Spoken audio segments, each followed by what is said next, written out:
brings me to a point that I can't believe I haven't discussed with you yet. How do you feel about Batman not saving the day at, with this one? I mean, the Riddler totally won. Like, he did everything he set out to do. He manipulated Batman. He flooded the city.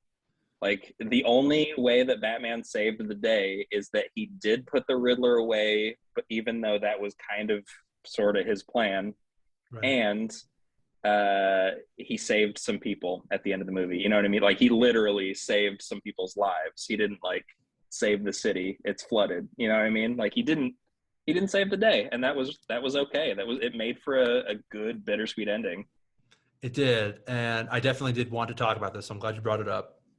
I don't have a problem with him not saving the day, so to speak, because number one, yes, the Riddler is away. Although it is funny that they didn't, for being the world's greatest detectives, they didn't really, they missed L and La, and the Riddler turned himself in. So they didn't exactly do the best detective work here, although it was really well done. A lot of people have had an issue with the third act I've seen. And I love the third act. And I love the third act because of the story that they were telling from the very beginning.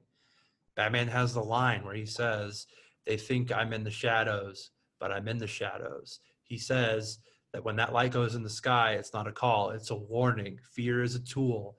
I'm vengeance. They make a point to say that throughout the movie. They're painting Batman to be this, not evil, but morally ambiguous character.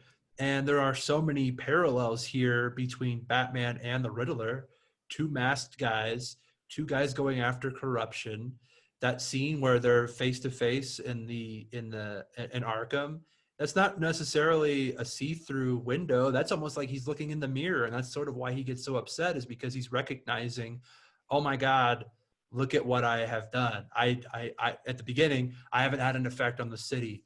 At the end, I have had an effect on the city, not the one I intended, right? He's beating the crap out of that Riddler follower. And then Gordon is like, "Who are you?" And he goes, "I'm vengeance." And that the look that Bruce gives him, you see it in his eyes of, oh my God, what have I done? So the real revelation here isn't we saved the day.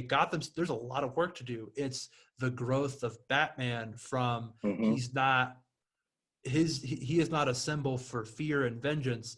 He is now a symbol for hope. He sacrificed. He had the leap to that electrical wire, cuts it off, comes out, has the flare, escorts people out, carries that woman out, puts her on a stretcher. She grabs him by the arm. She's not afraid of him. She knows in the daylight.